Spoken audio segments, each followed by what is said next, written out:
今天给大家展示芳华枕的制造与应用。首先，根据要求设计芳华枕的尺寸、形状，制作制造模具，通过铸造工艺形成粗制品。取出粗制品后，进行4角2次淬火、粗磨和精磨，从而得到成品。这一步消除了芳华枕的内应力，配合4面环抱式结构，刚性进一步提升。下一步，经过打鬼膜的磨削，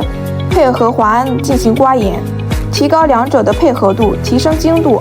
安装在芳华枕顶部电机带动内部贯穿的主轴转动，侧边主轴带动机头运动，两者相互配合，达到及时反应、高效加工的效果。芳华枕相对于梯形华枕，接触面积大，刚性稳定性强，能够承受更大的切削扭矩，更适合重切削，适合于高精度和大功率的加工需求。